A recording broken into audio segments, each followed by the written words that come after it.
Bom dia, Caião. Meu nome é Alex. Eu tô dirigindo aqui no serviço e escutando vocês. Eu queria fazer uma pergunta. A gente sabe que a cruz de Cristo, ela foi concebida antes que houvesse mundo, antes que houvesse o universo, a terra. E a manifestação dela aconteceu cerca de 2000 anos atrás, na cruz do Calvário. Mas ela, propriamente dita, foi feita antes, foi concebida antes que houvesse mundo. E, consequentemente, toda a criação do universo está debaixo dela, foi posterior a ela. E se a gente entende que o universo, ele tem vidas, possa ter vidas inteligentes, outra civilização inteligente em outro lugar, um dia a gente pode encontrar elas, né? E também na teoria do multiverso, onde a gente é apenas mais um dos muitos universos que tem aí, e alguns deles podem ter vida inteligente também. Caio, você acha que quando a gente encontrar essa vida inteligente, ou num outro universo, ou nesse nosso mesmo, você acha que quando a gente encontrar outra vida inteligente, eles vão estar, obviamente, debaixo da redenção da cruz anterior à criação? Mas você acha que, como será a aplicação histórica da cruz para eles? Porque para a gente foi lá no Calvário, mas para eles não necessariamente isso vai fazer algum sentido, porque pode ser que nem Calvários eles tenham. Como que você acha que se dará a redenção histórica da criação que também está debaixo da redenção anterior à criação? Obrigado, Caião. Deus abençoe vocês, o pessoal aí da IBTV, o Braulio. Um abraço a todos. Alex, meu querido. Bom, tudo isso aí que você falou são coisas que eu estou dizendo meio sozinho a vida inteira, né? Você aprendeu isso de mim. Você não aprendeu isso, infelizmente, de ninguém. Eu queria que o Evangelho tivesse sido entendido desse modo desde sempre. Como Pedro entendeu, como João no Apocalipse manifestou, como Paulo diversas vezes explicitou. Que não com a mesma frase de Pedro, mas com frases dizendo a mesma coisa, que o Cordeiro de Deus foi imolado antes da fundação do mundo. Portanto, a cruz, como manifestação histórica, é uma manifestação no espaço-tempo, apenas para o ente histórico humano. Mas o Cordeiro imolado antes da fundação do mundo não tem uma relação. Primeiro, não é um cordeiro. Você veja como a gente está falando de tudo simbólico. Primeiro, não é um cordeiro. Já começa que, não sendo um cordeiro, também não é uma cruz. Porque quem é imolado é o cordeiro, não é a cruz, não é? Então, a cruz só tem importância por causa da designação do cordeiro imolado. A coisa em si não é nada. Podia ser assim, assim, assim, assim. É assim numa perspectiva arquetípica extraordinária. Porque, como Jung disse, eu concordo com ele, não existe interseção logomárquica mais poderosa para marcar o sentido da imaginação humana com um corte transdimensional que pega o horizonte presente e verticaliza todas as dimensões num corte só, do que a imagem desse logo da cruz. Mas assim como não é a cruz, não é a imagem, nem é nada concreto que aconteceu há 2000 anos atrás que traduz o que está feito, assim também não é um cordeiro. Não é um cordeirão cósmico, transcósmico. Ou seja, a gente está falando daquilo que é contado em linguagem humano-simbólico, mítica, para a gente ter uma percepção espiritual de um significado, mas não é uma descrição. Ora, isto posto, vem uma segunda coisa.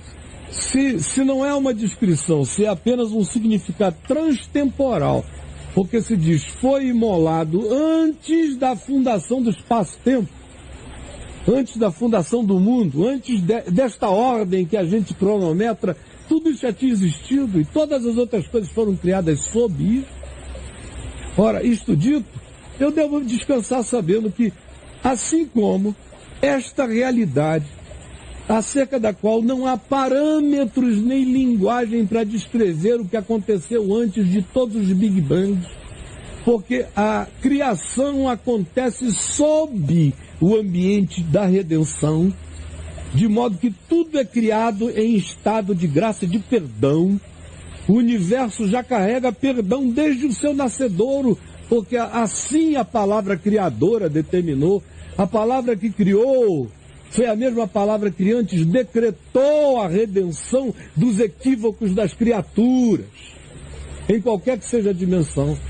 Ora, no espaço-tempo, para mim, humano, mamífero planetário, que sou um ser espiritual condicionado no momento por essa corporalidade mamífera no espaço-tempo, mas eu não sou um mamífero, eu estou um mamífero, mas eu sou um espírito, em estado eterno de viagem e crescimento.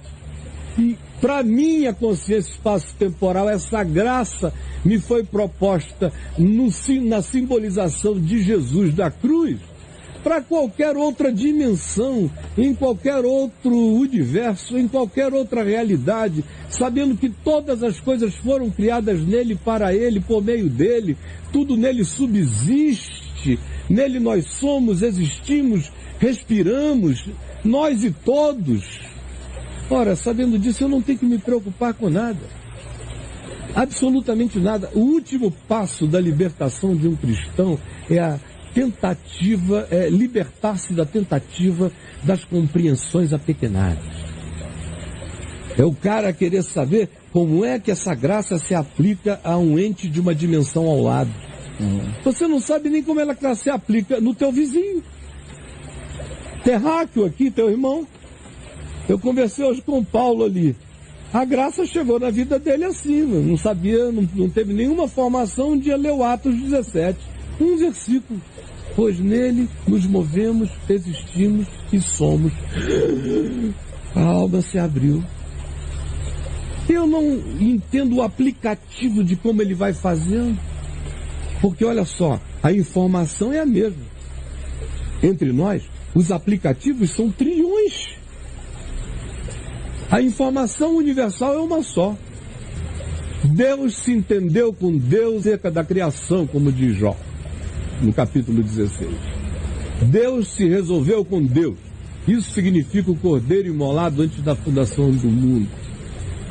Deus resolveu o problema da criação consigo mesmo, em si mesmo. Essa é a informação. Esse é o significado de que está tudo feito antes da criação do mundo. Agora, os aplicativos não têm a ver comigo. Assim como no espaço-tempo eu tive uma simbolização final.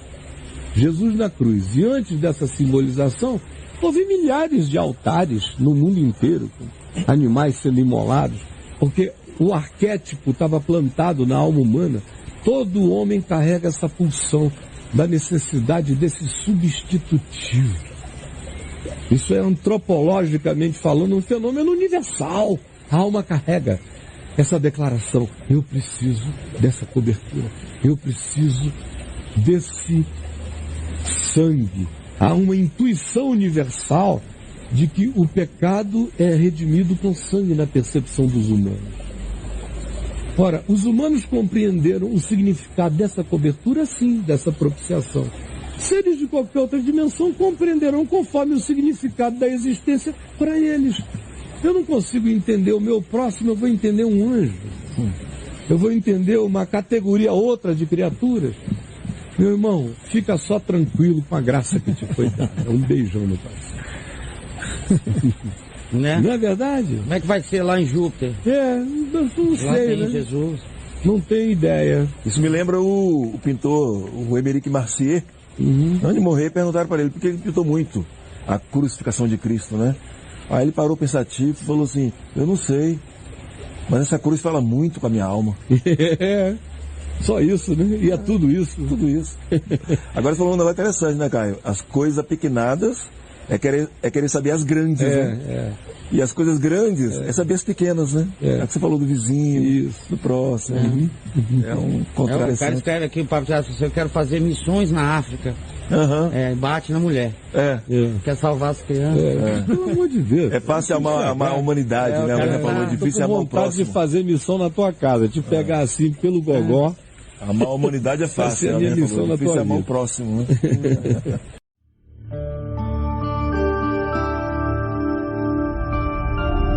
VNV TV, o canal é você.